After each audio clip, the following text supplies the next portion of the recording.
Star. I am being the Lemonade Mermaid today, as you can tell by the cute long sleeve swimsuit, courtesy of Jack Surf and Paddle.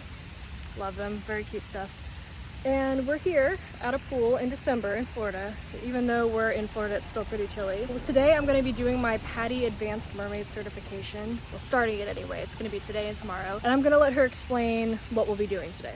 Hi, I'm Tasha Haight with Mermaid Tasha LLC. I'm a PADI Mermaid instructor, and today we'll be completing the PADI Mermaid course, which consists of 2 confined water dives. Confined water means we're in a pool or a pool-like structure, so today we'll be in the pool.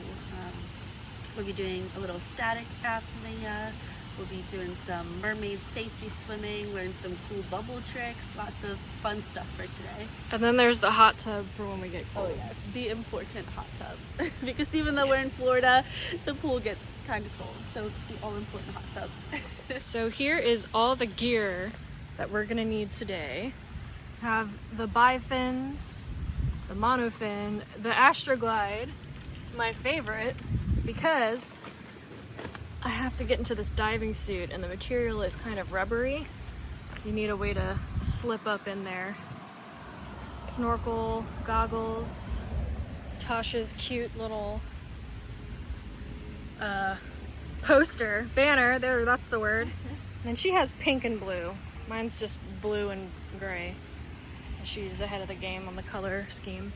And then I highly recommend, if you're gonna do any diving, get yourself some Sudafed or the equivalent, because if you dive congested, you're gonna have a really, really bad time equalizing your ears. And I've learned that the hard way probably 50 times. Oh, hey, okay. So one of the prerequisites for the course is you have to float for 10 minutes. You can't let your feet touch the ground.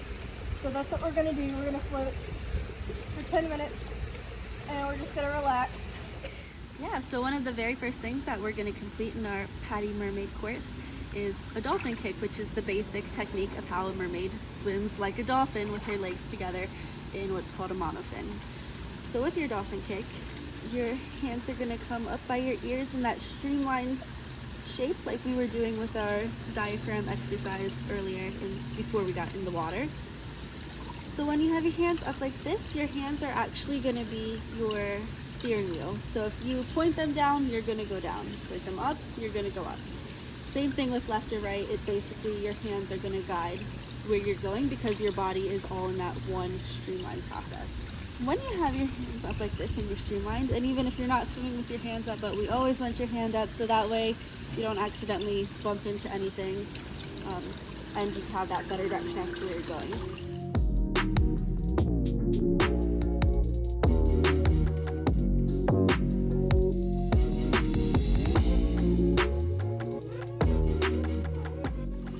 But when you're swimming, you want to make sure you use your full body. So we're going to use our hands to steer, but then we're also going to use our shoulders, our back, our hips, our ankles.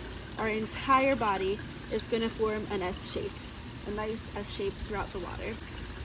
When it comes to your knees, you want to make sure that you're not overusing them because it will lead to an injury. That's not to say don't use your knees at all. That's just to say don't base your swim in your knees.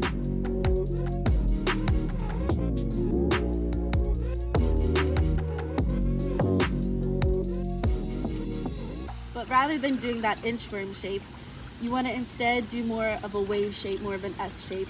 And to get that, you're going to base it more in your hips and your core than your knees.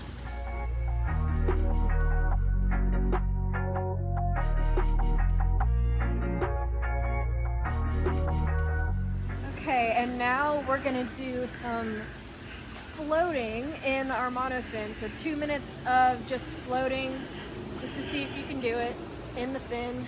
And you can float any way you like. So you can float on your stomach, or you can float on your back, or you can float up and down, as long as you're not touching the ground. So I'm about to demonstrate the C-turn and the U-turn, which we want to do after about a 15 meter / 50 feet dynamic. So basically we're going to swim from one end of the pool to the other and then do our turn. So for the first one, you're going to swim forward in your streamline face down that we practiced in dive 1.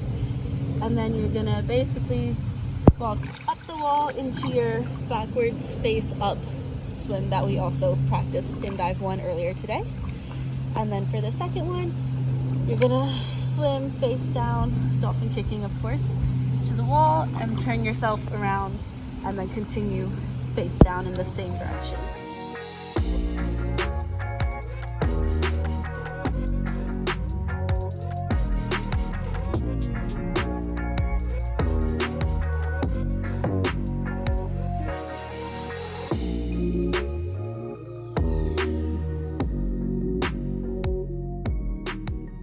Now we're going to work on our dynamic apnea. So for dynamic apnea is how long you can hold your breath while you're swimming. So for this, we're going to aim for a 25-meter dolphin kick dynamic apnea. So basically 1 lap there and back, which we're going to use our fun new turns that we just learned. It doesn't matter if you want to use the C turn or the U turn.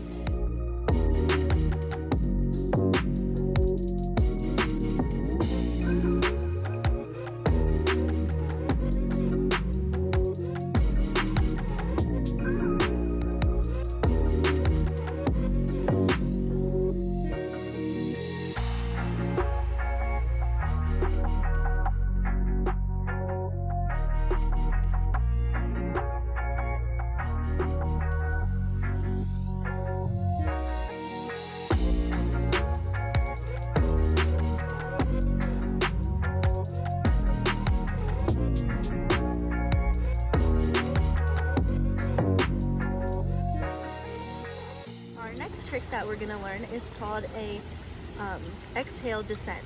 So how mermaids use our exhale descents most often is in pictures and videos and getting lots of pretty content like you're watching right now. So to practice this, we're going to go over to the deep end of the pool where we can't touch. And what we're going to do is we're going to let out all of our air. And as we let that air out of our lungs, we should sink in the water. It's going to create some bubbles as we're going under, but then we'll be able to be under without floating right back up to the top.